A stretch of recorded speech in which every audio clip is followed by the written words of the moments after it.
আসসালামু আলাইকুম ওয়া রাহমাতুল্লাহ। আশা করি সবাই ভালো আছেন। আজকে চট্টগ্রামের ল্যাঙ্গুয়েজ নিয়ে একটা ফানি ভিডিও হবে। এখানে আছে নেটওয়ার্ক সমস্যা। আজকে নেটওয়ার্কের ক্লাস চলছে, জটিল ক্লাস। আগে একটা বিনোদন দিব যেন তাদের মাথাটা রিফ্রেশ হয়ে যায়, পরে যে আরেকটা বিনোদন দিব যেন ভুলে যায় কষ্টের কথা। No service, emergency call, low network. No service, emergency call, low network. এই নো সার্ভিসটা হচ্ছে কি, নেটওয়ার্ক মারা গেছে একদম, মোবাইল ফোনে কোনো নেটওয়ার্কের বংশই নাই। আর একটা হচ্ছে ইমার্জেন্সি কল, সেটা হচ্ছে নেটওয়ার্ক আছে, কোথাও লুকিয়ে আছে, এটা প্রকাশ পাচ্ছে না। আর যেটা হচ্ছে লো নেটওয়ার্ক, সেটা হচ্ছে দুর্বল, অসুস্থ, জ্বর হয়ে গেছে, ও আর চলতেই পারে না। এই বিষয়টাকে আমাদের সুজন স্যার একটু উঠেন, রাখেন সেটটা রাখেন। ও হচ্ছে আর চাটগাইয়া ভাষায় বলবে, চাটগাইয়া বলেন তো এই কথাটা। আমি যেটা বললাম, নো সার্ভিস, নেটওয়ার্ক মরে গেছে, ওর বংশই নাই। আর যদি ইমার্জেন্সি কল মানে নেটওয়ার্ক আছে কোথাও লুকিয়ে। আর লো নেটওয়ার্ক মানে দুর্বল, অসুস্থ, শরীর চলে না, রোজা বেঁধে গেছে।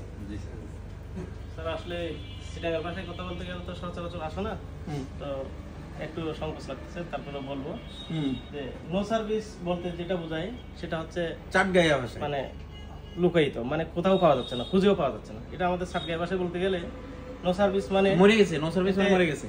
এটার তোয় ফানো যার, হ্যাঁ মরিয়ার হঠাৎ কি তোয় ফানো যার, কি হলো এটা? কি হলো আরেকবার?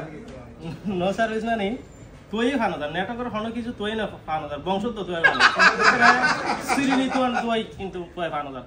তো মাইচা ফাজি কি সিটিং ভাষা ফাজি তার ল্যাম্প ধরি তোই জিও তোই না ভাই, এটা হঠাৎ গাইবে কি এরকম। আচ্ছা, তারপরে ইমার্জেন্সি কল মানে আছে হনুমিকে যে লুকি টুকি আছে সিবা সাবার মধ্যে তার তোই বাড়ি বারম ওই যে লো নেটওয়ার্ক খুঁজে বের করতে হবে। হ্যাঁ, নো ইমার্জেন্সি কল। আচ্ছা, আর লো নেটওয়ার্ক মানে দুর্বল কি কই, অসুস্থ, মানে ফানো তার আধা ভরে নগি তারে হাসপাতালে ভর্তি করে আইসিইউ গই কই। আরেকবার বলো লো নেটওয়ার্ক মানে বলা যায় যে অসুস্থ হওয়ার পরে মেডিকেল ভর্তি করায়, তো মেডিকেল ভর্তি করাইলে হয়তো আধা ভরে নগি।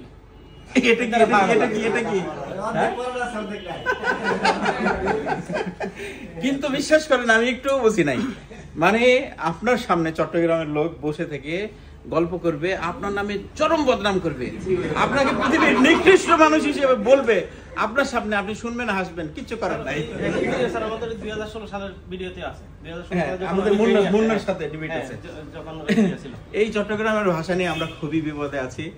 আমরা জানি না যে কবে আমাদের ভাষা স্বাধীন হবে।